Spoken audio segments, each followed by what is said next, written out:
Homeopathy, little homeopathy. जब से आई ये नई राह, दवाओं में छुपी है नई चाह। बिन किसी साइड इफेक्ट के ये दिलाएगी आराम की हाँ। हो इलेक्ट्रो होम्योपैथी, सेहत की नई परिभाषा। इलेक्ट्रो होम्योपैथी, लोगों की सच्ची आशा। आशा आशा, जड़ी बूटियों की शक्ति है इसमें, प्रकृति का ज्ञान छुपा हर किस्म में। सटीक इलाज हो हर रोग का, बस इसके नियम में जीवन जिए। हो हो हो इलेक्ट्रो होम्योपैथी, नेचुरल है इसकी भाषा। इलेक्ट्रो होम्योपैथी, सच्चा इलाज है इसका दावा। डॉक्टर मनीष पाटीदार ने हमें बताया। नमस्कार साथियों, मैं आपका दोस्त आपका साथी इलेक्ट्रो होम्योपैथी चिकित्सक जितेंद्र गुर्जर आपका अपने YouTube channel Navjeevan electro homoeopathy clinic and research centre पर हार्दिक स्वागत करता हूं। साथियों, बहुत सारे हमारे मित्रगणों की इलेक्ट्रो होम्योपैथी चिकित्सा करने वाले बहुत सारे डॉक्टर्स की एक क्वेरी थी कि डॉक्टर मनीष पाटीदार जी की नया बैच कब से स्टार्ट होने वाला। तो आज मुझे बहुत खुशी हो रही है उन सभी चिकित्सक बंधुओं को ये बताते हुए कि जल्दी ही डॉक्टर मनीष पाटीदार जी का 4th सेम का सेमेस्टर स्टार्ट होने वाला है। जैसा कि आप सभी जानते हैं कि मैं डॉक्टर मनीष पाटीदार जी का स्टूडेंट हूँ। मैंने उनका 1st सेम से 3rd सेम तक कंप्लीट किया है। बहुत डीपली जाके हमें चीज़ों को समझाया गया है और फिजियोलॉजी एनाटॉमी के तौर पे डॉक्टर मनीष पाटीदार जी इतने डीपली जाके चीज़ों को समझाते हैं, इलेक्ट्रो होम्योपैथी की प्रैक्टिस करना बहुत आसान हो जाती है। तो अभी हम लोगों का 3rd सेम कंप्लीट हो चुका है और 4th सेम जो है कि जो अभी शायद 7 या 8 दिसंबर से स्टार्ट हो जाएगा। इसमें बेसिकली हमारा जो ड्यूरेशन होता है एक सेमेस्टर का मनीष सर का, वो लगभग 4 महीने का होता है, लेकिन वो 4.5-5 महीने उसमें खिंच जाते हैं। तो अब की बार जो 4th semester doctor Manish Patidar ji ने लिया है उसके अंदर कई नए सब्जेक्ट्स को उन्होंने ऐड किया है इसमें, जो पहले किसी भी 4th सेमेस्टर में नहीं थे। इसलिए इसे 4th सेमेस्टर को नाम दिया गया है super advance 6 month 4th semester. तो मेरे लिए तो खुशी की बात यह है कि जब वो 4 महीने का ड्यूरेशन को 6 महीने तक समझाते हैं डीपली जाके, तो ये 6 महीने वाला कंपलसरी, मुझे ऐसा लगता है कि ये 7 महीने तो इसमें होंगे ही होंगे। बहुत डीपली जाके चीजें सर समझाने वाले हैं। इलेक्ट्रो होम्योपैथी चिकित्सकों को फिजियोलॉजी एनाटॉमी की जो जितनी नॉलेज होनी चाहिए, मेडिसिन कहाँ कनेक्ट हो रही है, कैसे वो काम कर रही है, हम मेडिसिन दे रहे हैं तो उसका हमें वर्क ऑफ एक्शन पता होना चाहिए। सर ने जैसे बाकी के सिस्टम पढ़ाए जा चुके हैं 1st सेमेस्टर में 2nd सेमेस्टर में, तो जो साथी बिल्कुल स्टार्टिंग से फिजियोलॉजी एनाटॉमी से लिंक करते हुए डॉक्टर मनीष पाटीदार जी की क्लास को सुनना चाहते हैं, तो वो ऑफलाइन वीडियो पड़ी हुई है कोर्स में, आप वहां से भी उसे भी ज्वाइन कर सकते हैं। और जो अभी लाइव सेशन चलने वाला है 4th सेमेस्टर का, उसे भी आप ज्वाइन कर सकते हैं। इस सेमेस्टर के दौरान एक टॉपिक पढ़ाया जाता है पर डे, और पर डे एक डिजीज पढ़ाई जाती है, उसे फिजियोलॉजी एनाटॉमी के साथ कनेक्ट करके। मान लीजिए इसमें जो सर अभी लेने वाले हैं बाकी के सिस्टम हमारे हो चुके हैं। जो फोर्थ सेमेस्टर में सिस्टम हमें पढ़ाए जाएंगे वो कार्डियोवास्कुलर सिस्टम है, रेस्पिरेटरी सिस्टम है। ये दो हमारे सिस्टम छुपे हुए थे, ये फोर्थ सेमेस्टर में सर हमें पढ़ाने वाले हैं। अब मान लीजिए हम लोग बात कर रहे हैं कार्डियोवास्कुलर सिस्टम की, तो जब सर हमें इसका फिजियोलॉजी और एनाटॉमी पढ़ाएंगे कार्डियोवास्कुलर सिस्टम की, तो वहाँ हमारी कौन सी मेडिसिन कैसे लिंक करती है और किस डिजीज में वो किस तरीके से मेडिसिन काम करेगी, यही सब डीपली चीजें हमें सिखाई गई हैं और सिखाई जाएंगी इस कोर्स के दौरान। उससे क्या होता है कि हमें पता होता है कि हमारी मेडिसिन किस लेवल पे कैसे काम कर रही है। बहुत चीजें डीपली समझ में आती है। तो अभी इस कोर्स की अगर बात करें तो इसमें सर ने जो प्रियोरिटी जो सब्जेक्ट है उसे पहली बार इसमें लिया गया है और सर्जरी का टॉपिक इसमें लिया गया है। बहुत से लोग ये कहते हैं जी सर्जरी तो BEMS में है ही नहीं, लेकिन हम लोग जैसे अपने टेबल प्रैक्टिस के दौरान देख रहे हैं कि सर्जरी से संबंधित भी हम लोग पेशेंट देखते हैं, तो सर्जरी को भी इसमें इंक्लूड किया गया है। बहुत बारीकियों को इसमें सिखाया जाएगा कि अगर सर्जरी से संबंधित कंडीशन है तो हम उसे कैसे ट्रीट करेंगे। बच्चों का स्पेशली इसमें लिया गया है। तो आज हम एक वीडियो का रिव्यू करने वाले हैं जिसमें डॉक्टर मनीष पाटीदार जी ने स्वयं ये बताया है कि इस कोर्स में वो क्या क्या चीज़ों को इंक्लूड करने वाले हैं। तो आइए देखते हैं वीडियो को, बाकी वीडियो के अंत में बात करेंगे हम लोग। वीडियो को स्टार्ट करते हैं और डॉक्टर मनीष पाटीदार जी से ही समझते हैं कि इस बार वो कोर्स में फोर्थ सेमेस्टर अपने कोर्स में क्या क्या इंक्लूड करने वाले हैं। इस वीडियो में उन्होंने डिटेल से बताया है। अगर आप लोग इंटरेस्टेड हैं तो आप डॉक्टर प्रकाश जैन, क्योंकि ये जो वीडियो मैंने ली है रिव्यू के लिए ये उन्हीं के चैनल पे पड़ी हुई है, तो इसका श्रेय पूर्ण रूप से डॉक्टर प्रकाश जैन जी को जाता है। और आप कोर्स ज्वाइन करने के लिए डॉक्टर प्रकाश जैन जी का नंबर मैं डिस्क्रिप्शन लिंक में दे दूंगा। ये आपको मेरी वीडियो पे भी चलता हुआ मिलेगा, आप उनसे संपर्क कर सकते हैं, या आप मेरे नंबर पे कॉल करके आप मेरे से भी संपर्क कर सकते हैं। जो भी हेल्प हो सकती है मैं अपनी तरफ से प्रयास करूंगा। तो आइए वीडियो का रिव्यू शुरू करते हैं। आप सभी का स्वागत है। हम लोगों ने पार्ट 1, पार्ट 2, पार्ट 3, 3 हमारी जो क्लासेस थी उन क्लासेस को हमने कंप्लीट किया है और काफी अच्छी तरीके से कंप्लीट किया।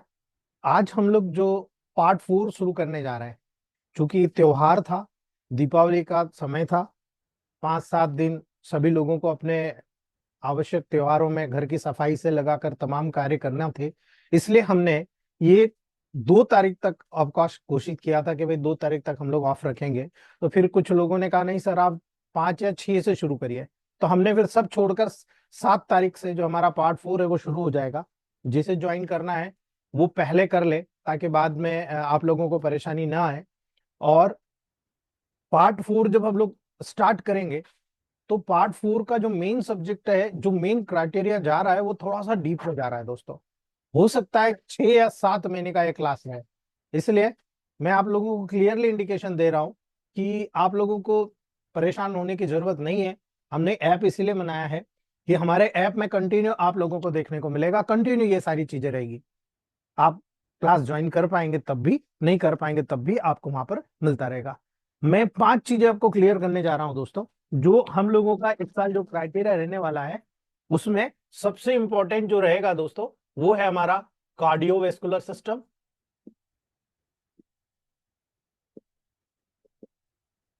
Respiratory system,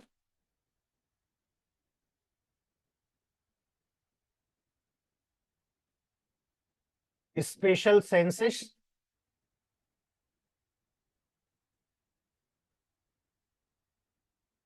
paediatrics and surgery. ये 5 सब्जेक्ट हम लोग लेने वाले हैं।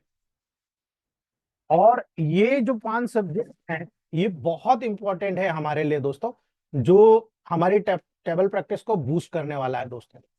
और इसलिए बूस्ट करने वाला है कि कार्डियोवैस्कुलर सिस्टम, रेस्पिरेटरी सिस्टम और स्पेशल सेंसेस, ये आपकी टेबल प्रैक्टिस में 4 चांद लगाता है। जी Bharat Bhushan sir, good evening.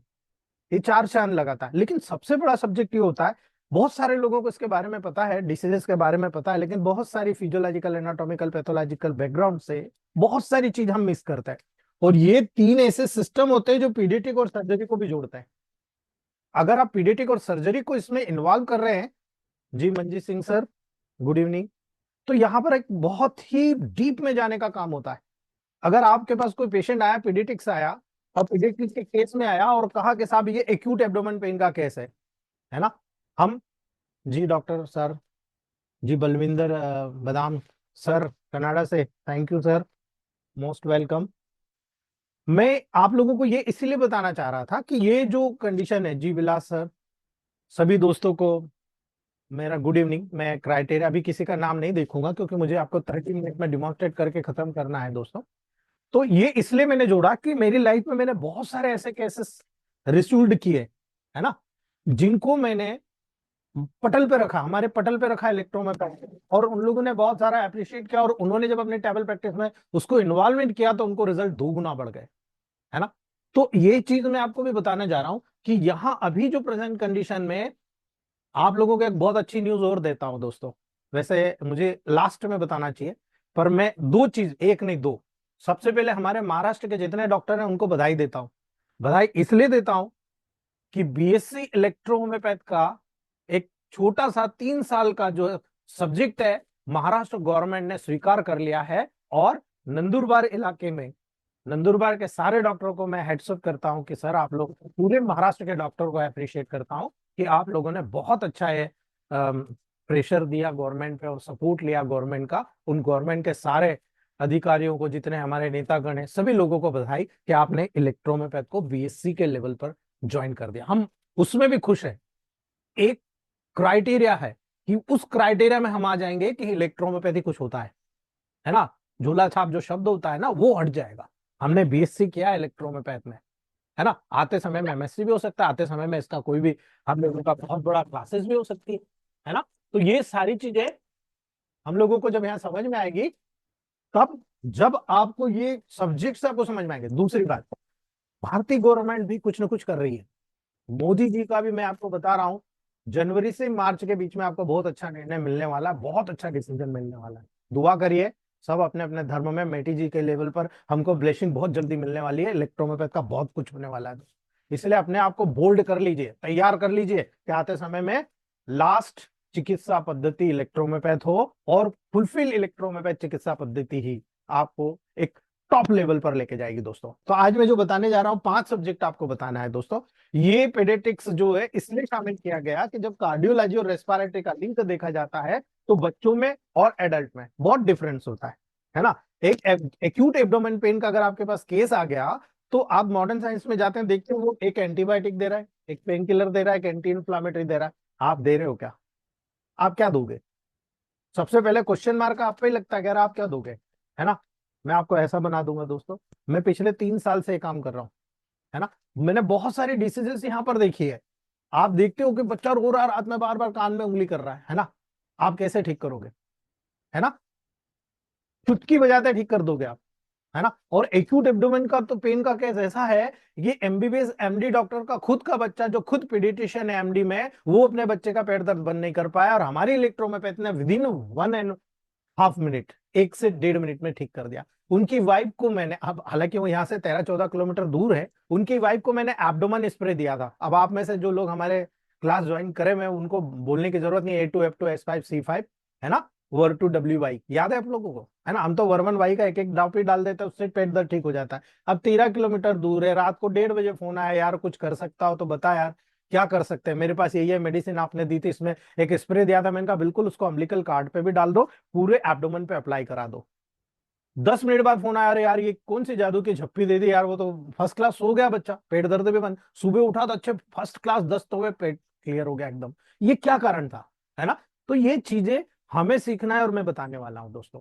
Acute abdomen pain का लेवल बहुत डेंजरस होता है, कई कारण होते हैं।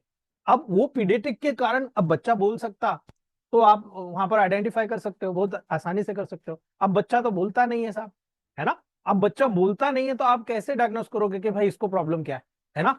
मैं सिखाऊंगा आपको, है ना। मैं कई डॉक्टर, हमारे यहाँ डॉक्टर राकेश गुप्ता सर है, राकेश पाटीदार जी हैं, डॉक्टर यादव सर हैं, जिनके साथ में मैंने काम किया है पिछले 2 साल तक। मैं उनके साथ में, जब मैं फुर्सत में होता उनके पास चला जाता था, उनकी बहुत हेल्प करता था। उन्होंने मुझे बहुत बारीकियां सिखाई, और मैं इस लेवल पर आपको बताने जाऊंगा तो आपको भी आश्चर्य होगा कि हाँ यार, वाकई में ये चीज तो हमें भी पता होना चाहिए, है ना। तो मैं वो चीज आपको देने वाला हूँ पीडियाट्रिशियन।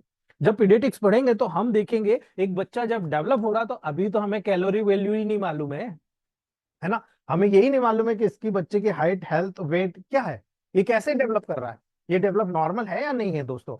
ये सारी चीजें पीडियाट्रिक्स के लेवल पर हमें देखना है। दूसरी बात, अगर आप उसके एनवायरमेंट की बात करेंगे तो दोस्तों आपको बहुत अच्छे तरीके से मालूम है कि कॉन्स्टिट्यूशनली अगर आपको देखना है तो आपको इलेक्ट्रोमेपैथ के आधार पर देखना पड़ेगा। आपको उस बच्चे की रेगुलेशन ऑफ ग्रोथ के लेवल पर जाना पड़ेगा। आपके उसको न्यूट्रिशनल प्रॉब्लम्स को जजमेंट करते आना चाहिए दोस्तों, है ना। आप उसको लंबे समय तक कितना हेल्दी बना सकते हैं, उसमें डेफिशिएंसी क्या है, उस फिजिकल ग्रोथ, उसका डेवलपमेंट, न्यू बॉर्न पीरियड में क्या प्रॉब्लम थी, हेरिडिटरी प्रॉब्लम तो लेकर नहीं आ रहा है, सारी साइकोलॉजिकली आपको वहां पर देखना पड़ेगा दोस्तों, ठीक है। दांत निकल रहा है तो उसकी कॉम्प्लिकेशंस आ रही है, दस्त लग रहा है, अल्टरनेट कॉन्स्टिपेशन हो रहा है, पेन हो रहा है, फीवर रिकरेंट हो रहा है, अप एंड डाउन हो रहा है, एलर्जीज हो रही, क्या आप कैसे डायग्नोस करोगे, है ना। ये सारी चीज मैं बताने वाला हूं दोस्तों, है ना। क्या डाइटरी इंटेक देना है आपको, है ना। 3 से 5 साल तक आपको पता है कि बच्चे की इम्यूनिटी डेवलप नहीं होती, है ना। अब इम्यूनिटी डेवलप नहीं होती, एलर्जीज बहुत कॉमन आपको नजर आ रही है ना। बहुत आसानी से एलर्जीज हो जाती है, आज बड़ों को हो रही, तो बच्चे तो मिल्क इंटॉलरेंस हुआ, दांत निकल रहे, आप क्या पोटेंसी तय करोगे, क्या मेडिसिन तय करोगे, कैसे करोगे। फीवर आ रहा, कैसे करोगे। अभी डेंगू चल रहा है ना। डेंगू में कैसे करोगे दोस्तों। अगर 4 महीने के बच्चे का प्लेटलेट काउंट कम हो गया तो क्या करोगे आप, है ना। ये सारी चीजें मैं बता रहा हूं और विथ प्रूफ बताऊंगा दोस्तों, सबसे बड़ी। अभी तक मैंने कभी प्रूफ कलेक्ट नहीं किया, है ना। कुछ लोगों ने मुझे बैकग्राउंड में म्यूजिक बजा कर बोला है कि पाटीदार तो ऐसा करता है, मैंने सारे जो है फीडबैक्स कलेक्ट करना शुरू कर दिया और उनको भेजना शुरू कर दिया डेली। आप लोगों को भी कहता हूं, आपको भी कोई बैकग्राउंड म्यूजिक बजाए उसके पहले सारे प्रूफ कलेक्ट करना। हमारा जितने ग्रुप मेंबर्स हैं, सारे लोगों ने बहुत अच्छे अच्छे फीडबैक्स कलेक्ट किए हैं, बधाई आपको, है ना। याद रखना, यहां पर एक चिल्ड्रन को, हेल्थ को आप कैसे मेटाबॉलिकली डेवलप करेंगे, फिजियोलॉजिकली, एनाटॉमिकली डेवलप करेंगे, उसके कॉन्स्टिट्यूशन को कैसे लिम्फेटिक, सैंग्वाइन टेम्परामेंट के लेवल पर अप होते हुए देखेंगे। अगर आपने बच्चों का टेम्परामेंट ही समझ लिया, आपको एडल्ट का टेम्परामेंट ऐसे चुटकी बजाते समझ में आएगा, और आपको समझ में आएगा कि ये कॉन्स्टिट्यूशनल डिसीज है या नहीं है, हेरिडिटरी डिसीज है या नहीं है, अगर कोई भी डिजेनरेटिव डिसीज है या नहीं है, हेरिडिटरी डिसीज है या नहीं है, आप तुरंत वहां पर पकड़ लोगे। क्या इस एनवायरमेंट का उस बच्चे के डेवलपमेंट पे कोई इफेक्ट हो रहा है, और उसके कारण अगर कोई वहां पर प्रॉब्लम्स हो रही है, वो आप तुरंत पकड़ लोगे दोस्तों, है ना। वहां पर आपको ये पता लगे कि माँ को दूध नहीं बन रहा, कैसे बढ़ाया जाए। आपको पता है बच्चा दूध इनटॉलरेंस कर रहा है, नहीं, बच्चा दूध पी रहा है और अबॉर्ट कर रहा, बाहर निकाल रहा है ना। क्या हुआ, ऐसा क्यों हुआ, क्या एनर्जी में प्रॉब्लम आ रही है, उसके डाइट के कंटेंट में कोई प्रॉब्लम आ रही है, मिल्क में साल्ट का कंटेंट ज्यादा है, या कोई टेस्ट ज्यादा है, या माँ को ऐसे मेडिसिन ले रही जिसके कारण वहां पर कड़वापन आ रहा, बच्चा दूध नहीं ले पा रहा, है ना। वहां पर आपको उसको कार्बोहाइड्रेट, प्रोटीन, फैट क्या देना है ना, कितनी कैलोरीज वहां माँ ले जिससे बच्चों को डेवलपमेंट हो, ये सारी चीजें मैं बताने वाला हूं दोस्तों, ठीक है। ये पीडियाट्रिक्स के लेवल पर आपको बहुत डिटेल यहां पर देने वाला हूं दोस्तों। दूसरी बात, जब यहां पर सारी डिसीज डेवलप होगी तो डिसीज बच्चों में डायग्नोस्टिक का क्राइटेरिया इलेक्ट्रोमेपैथ के हिसाब से क्या है, मैं ये बताने वाला हूं दोस्तों, ठीक है। तो ये पीडियाट्रिक्स का लेवल मैंने बताया। दूसरी बात, जब सर्जरी की बात आती है तो बहुत सारे लोग बोलते हैं इलेक्ट्रोमेपैथ में सर्जरी की क्या जरूरत है ना। मैं उन्हीं लोगों से केवल कुछ चीजें बताना चाहता हूं, है ना। केवल कुछ चीजें, अगर किसी को शॉक हुआ तो आप क्या करोगे, बता दीजिए मुझे। अगर किसी को शॉक हुआ तो आप क्या करोगे, किसी को गैंग्रीन हुआ तो आप क्या करोगे, अगर कोई आपके पास ऐसा केस आया, चैलेंजिंग केसेस की बात कर रहा हूं मैं, अगर किसी को ऐसा केस आया जो क्रश हो गया, क्रश सिंड्रोम लेकर आया, क्या करोगे। बॉयल्स, एब्सेस, कार्बंकल, ये सब सर्जरी का सब्जेक्ट है। अगर किसी को सिस्ट आया, क्या करोगे, है ना। आप में से कई डॉक्टर्स, लीजेंडरी डॉक्टर्स हैं जो सिस्ट को सब मामूली बात समझते हैं। ओवेरियन सिस्ट, आपके हाइडेटिफॉर्म सिस्ट, आपके एपिडर्माइड सिस्ट, आपकी बर्थोलिन सिस्ट, है ना, आपकी गैंग्लियोनिक सिस्ट, आपकी सीबीसी सिस्ट, कितनी प्रकार के सिस्ट मायने नहीं रखता इलेक्ट्रोमेपैथ के लिए, क्योंकि इलेक्ट्रोमेपैथ को केवल मेडिसिन सेलेक्ट करने की जरूरत है, ये सारी सिस्ट रिमूव हो जाएगी, है ना। क्यों हो रही? बेसल सेल कार्सिनोमा, किलॉइड, चिटिनस, स्किन ग्राफ्टिंग, क्या इलेक्ट्रोमेपैथ से ग्राफ्टिंग की जा सकती है? अगर पूछना है तो छत्तीसगढ़ में जो हमारे डॉक्टर्स बैठे हुए हैं, doctor Soni sir, doctor Vishwakarma sir, Jitendra Vishwakarma, Ravi Vishwakarma, इन लोगों से पूछ लीजिए, डॉक्टर देवांगन सर, डॉक्टर हमारे जेठानी सर, है ना, हमारे साहू मैम, आप इन लोगों से पूछ लीजिए, वो बोल देंगे सर ग्राफ्टिंग की जरूरत ही क्या है, हमारा पर्टिकुलर हमने ये एक्सटर्नल लगाया, बिना किसी दाग धब्बे के, बिना किसी स्पॉट के वो एरिया पूरा रीजनरेट हो गया, तो हमें दाग की क्या जरूरत है, हम तो रिपेयर करा ही नहीं रहे, रिपेयर कराएंगे तो स्पॉट बनेगा, है ना। तो सर्जरी की जरूरत क्यों नहीं है बिल्कुल ऑफ कोर्स, है ना। हम लोग पढ़ते ही नहीं है बस। ये रेनॉल्ड सिंड्रोम क्या होता है मैं आपको बता रहा हूँ, रेनॉल्ड सिंड्रोम का एक भी केस मत छोड़िएगा दोस्तों, अगर आप में दम है मैं आपको बता रहा हूँ, बर्गर डिसीज जो होती है, आप एक भी केस नहीं छोड़िएगा, आप ठीक कर जाएंगे। आप में बताइए वेरिकोसिस कितने लोगों ने ठीक किया, वेरिकोसील, हाइड्रोक्सील, कितने लोगों ने फटाफट ठीक करते हो, है ना। अगर कोई बोन फ्रैक्चर हो रहा है, कोई डिसलोकेशन हो रहा है, आप छोड़ रहे हैं क्या केस, है ना, छोड़ना नहीं। ये सर्जरिकल केस है, लेकिन मेरा मानना है avascular necrosis, fracture of neck of femur, osteomyelitis, है ना, pots disease, congenital dislocation of hip joint, ठीक होता है दोस्तों, इलेक्ट्रोमेपैथ से होता है, इसलिए मैं आपको बता रहा हूं, है ना। आगे हम पढ़ेंगे पूरी बॉडी का एनाटॉमिकल स्ट्रक्चर, जो हमारा एनाटॉमिकली पॉइंट है, हेड इंजुरी, है ना, याद रखना, ओस्टियोक्लास्टोमा, है ना, इप्यूलिस, ओडोंटेल या डेंटल एप्सिस, रेन्यूला, है ना, carcinoma of tongue, dental caries, gingivitis, goitre, breast carcinoma, है ना। क्यों डिले? ब्रेस्ट कार्सिनोमा क्यों डिले ठीक होता है, धीरे से क्यों ठीक होता है? Because of adipose tissue. लेकिन सर्जिकल लेवल पर आप अगर यहां पर अप्रोच लगाएंगे तो क्या वो ठीक हो सकता है? कितना फास्ट होगा, है ना। ये सारी चीज, हर्निया हुआ, हर्निया हुआ तो वो ठीक होगा या नहीं होगा? दोस्तों दोनों पक्ष है, बहुत सारे केसेस में ठीक नहीं होता, आपकी कमी नहीं है, याद रखना, आपकी कमी नहीं है, that is surgical point of. Peritonitis हुआ, कितने लोग जानते हैं पेरिटोनाइटिस को? 100% ठीक होता है ये इससे दोस्तों, है ना। हमारे जगजीत सर, हरजीत सर ने ठीक किया है ना। फिमोसिस कितने लोगों ने ठीक किया है? 100% ठीक होता है दोस्तों इलेक्ट्रोमेपैथ से, है ना। एनोरेक्टल एब्सेस, कई केसेस हमने ठीक किए, है ना। बेनिन प्रोस्टेट हाइपर, ये सब सर्जिकल पॉइंट ऑफ व्यू से बात करेंगे, जिसमें सर्जरी की जरूरत होती है। क्या इलेक्ट्रोमेपैथ इस सर्जिकल पॉइंट्स को चैलेंज करके ठीक कर पा रहा है? अगर कर पा रहा है तो अपने आप से पूछिएगा, 101% आप बोलोगे yes we can do it, हम कर सकते हैं, है ना। हमारा पूरा एज फैमिली बोलना चाहिए कि हम कर सकते हैं, है ना। वो हम लोग यहाँ पर देखने वाले हैं दोस्तों सर्जिकल लेवल पर, ठीक है। तीसरा, स्पेशल सेंसेस की बात करें, आई, नोज, थ्रोट, ईयर, है ना, इनकी जितनी भी डिसीजेस होती है ना, हम फिजियोलॉजिकल बैकग्राउंड पे इसीलिए हम बात करते हैं कि हम इनकी जितनी भी डिसीज होती है सबको साइमल्टेनियसली इन्वॉल्व करते हैं।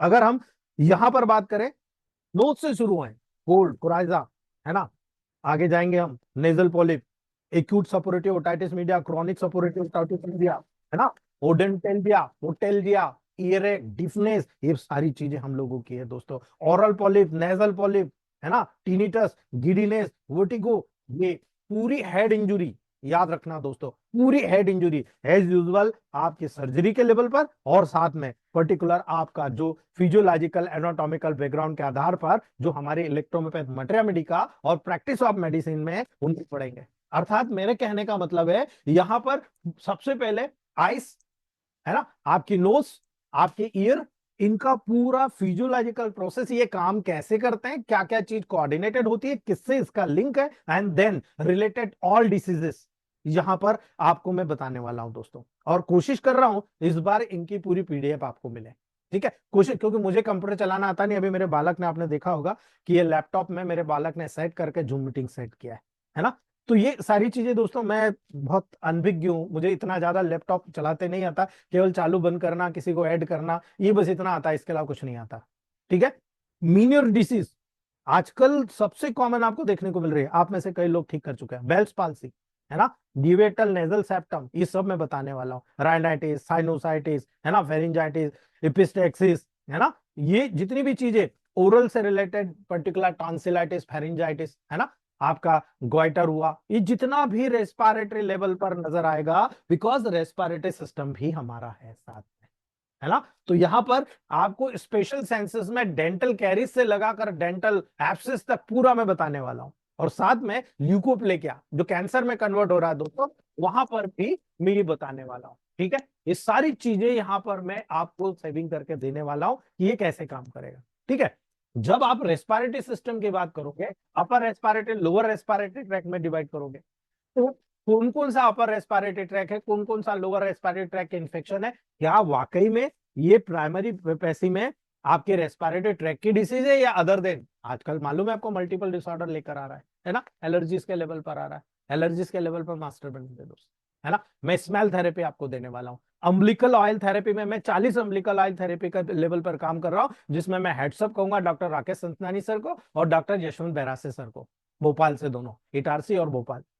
इन्होंने मुझे बहुत सपोर्ट किया है, बहुत सारे गजब। यश बैरासे सर स्मेल स्पेशलिस्ट है दोस्तों, हमने जो स्मेल थेरेपी दी थी उसके स्मेल स्पेशलिस्ट हैं, और मैक्सिमम प्रोटोकॉल आपने ग्रुप में भी देखा है, आपने उनके फॉलोअप भी किए हैं, उन्होंने मैक्सिमम प्रोटोकॉल के बिहाफ पर रिजल्ट लेकर दिखाया आपको दोस्तों, वो हम सब यहां पर डिस्कस करने वाले हैं। अगली बात, जब हम यहां पर कार्डियोवैस्कुलर सिस्टम पे जाएंगे तो आपको पता लगेगा कि हमारा जो इलेक्ट्रोमियोपैथ का सिद्धांत है कितना इंपैक्ट कर रहा है, कितना जंप कर रहा है, कि हाँ यार, अगर कार्डियोवैस्कुलर सिस्टम हम पढ़ लिए तो हमने 80% बॉडी के जो फंक्शंस हैं उनको प्रोवाइड करना सीख लिया, क्योंकि हमें मालूम है 80% जो ब्लड सर्कुलेशन होता है ब्लड से 20% लिम्फेटिक चैनल से होता है। तो अगर हमने कार्डियोवैस्कुलर सिस्टम में कमांड कर ली तो आप मान के चलिए मैक्सिमम लोगों को आप रिकवरी करके लेकर आ जाएंगे।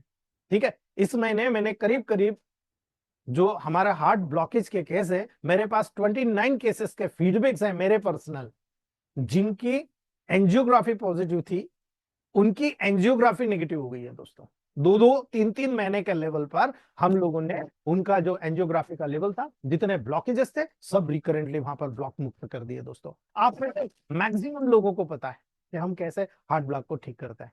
हमें खास तौर से बॉडी के लेवल पर, बॉडी से हार्ट की तरफ और हार्ट से बॉडी की तरफ काम करने वाली मेडिसिन, आपको ये तो सबको मालूम है कि A3 A1 A2 क्या काम करता है, आपको मालूम है कि हार्ट से बॉडी में भेजना है, वो चैनल अगर प्रभावित होता है A1 देना है, आपको बॉडी से अगर हार्ट की तरफ चैनल प्रभावित होता है आपके तो A2 देना है, आपको मालूम है कि दोनों प्रभावित है या हार्ट प्रभावित है ब्लड प्रभावित है A3 देना, ये आपको सब पता है ना। लेकिन आपको ये नहीं पता, और अगर पता है तो बहुत अच्छा है, आपको ये देखना है कि इनके स्ट्रक्चर्स का अगर कोई कॉम्प्लिकेशन है और वो कार्डियोवैस्कुलर सिस्टम पर आ रहा है तो हम उसे कैसे ठीक करेंगे, है ना। वो सारी चीजें हम लोग यहाँ पर डिस्कशन करेंगे, और ओपनली ये सारी चीजें मैं आप लोगों को वहां पर सिखाने जा रहा हूं दोस्तों। तो उम्मीद करता हूं कि जब ये सिस्टम खुलेगा तो आपको समझ में आएगा more than 30 diseases of cardiovascular system and more than 30 diseases of respiratory system, जो स्पेशली होती है और जो प्रूवन है बाय अवर बेसिस, हमारे जो बेसिक प्रोडक्ट्स हैं जो हम लोगों ने बेस बना रखे हैं, उन बेसिस के प्रूवन मैं आपको देने वाला हूं विथ PDF विथ प्रूवन। ठीक है, दूसरा स्पेशल सेंसेस के लिए भी मैंने स्पेशल बेसिस बनाए हैं, और वो स्पेशल बेसिस पे मैं काम कर रहा हूं, है ना। और सबसे इंपॉर्टेंट चीज यहां पर होती है पीडियाट्रिक और सर्जरी की डिसीजेस, है ना। अगर विटामिन डेफिशिएंसी है, मिनरल डेफिशिएंसी, आप कैसे डायग्नोस करोगे, है ना। अगर वहां पर किसी भी प्रकार का, अगर मान लो किसी ने वैक्सीनेशन लिया है ना, बच्चे का वैक्सीनेशन हो गया, तो उस वैक्सीनेशन में उसको कोई साइड इफेक्ट होगा, आप उसको कैसे दूर करोगे, ये से कैसे दूर करोगे, है ना। यहाँ पर आपको जितने भी डोज डायल्यूशन जो यहाँ पर आपको नजर आता है उसको कैसे ठीक करोगे, आपको यहाँ पर स्पेशल डायग्नोसिस करना मैं बताऊंगा दोस्तों, जो मैंने पीडियाट्रिक सिंह के साथ में रह के सीखे हैं वो मैं आपको बताने वाला हूं। तो ये पार्ट 4 जो है, ये आप लोग जिन्होंने फर्स्ट सेकंड थर्ड किया है और जो पार्ट 4 कर रहे हैं उनके लिए एक बहुत अलग सब्जेक्ट लेकर आ रहा हूं, अलग तरीके से बताने वाला हूं दोस्तों, और प्रैक्टिकल अप्रोच के साथ बताने वाला हूं।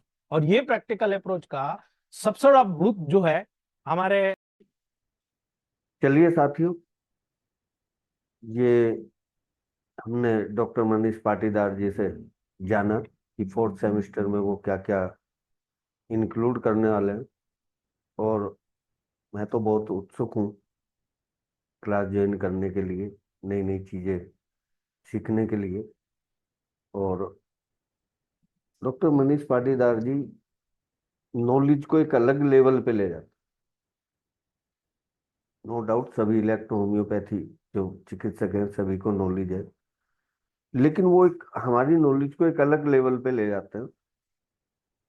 उनका जो पढ़ाने का तरीका है, चीज़ों को समझाने का तरीका है, वो एक बिल्कुल अलग तरीके का है। तो जैसे सर ने बताया कि फोर्थ सेमेस्टर में वो cardiovascular system, respiratory system, special sensor और पीडियाट्रिक सर्जरी, इन सब सब्जेक्ट को लेने वाले हैं। जैसे सर ने बताया कि उनकी एक बुक लॉन्च होने वाली है अमेजोन, उसमें सेमिनार में जो 3, 4, 5 को जो सेमिनार है देहरादून में, उसमें और मेरे द्वारा डॉक्टर दीप्ति शर्मा द्वारा डॉक्टर मनीष पाटीदार जी के नोट्स बना के हम लोगों ने उसे बुक के रूप में पब्लिश किया हुआ है अमेजोन पे, जिसमें उनके बेसिक से लेके बेसिक का जो भी क्लासें हैं और कुछ सिस्टम भी हमने डाले हुए हैं जो डॉक्टर मनीष पाटीदार जी द्वारा हमें पढ़ाए गए थे। हमने उसके नोट्स को बना के और फिर बुक के रूप में, अगर आप उन्हें पढ़ना चाहें तो वो अमेजोन किंडल पे उपलब्ध है, और अगर आप परचेज करना चाहें तो भी वो अमेजोन पे उपलब्ध है। इसके लिए भी मैं डॉक्टर मनीष पाटीदार जी का धन्यवाद करता हूँ, अपनी दोस्त डॉक्टर दीप्ति का भी धन्यवाद करता हूँ जिन्होंने मेरा सहयोग किया है उन नोट्स को बनाने में। और हमारे मेंटोर डॉक्टर मनीष पाटीदार जी को उसका मैं पूरा श्रेय देता हूँ कि उनके मार्गदर्शन में और उनके आशीर्वाद से ही ये सब कार्य पूर्ण हो पाया है। तो जो भी मेरे साथी डॉक्टर साहब जिनका ये सवाल थे, बहुत दिन से वो तलाश में थे कि डॉक्टर मनीष पाटीदार जी का लाइव कौन सा आने वाला है, तो ये फोर्थ सेमेस्टर नाइट क्लास में स्टार्ट होगा। अगर आपको नहीं समझ में आ रहा है कि ऐसे क्लास ज्वाइन करनी है, तो उसके लिए आप मुझे कॉल कर सकते हैं, डॉक्टर प्रकाश जैन जी को कॉल कर सकते हैं, और वहां से हम लोग जितना भी आपकी हेल्प कर सकते हैं उतना आपकी हेल्प करेंगे।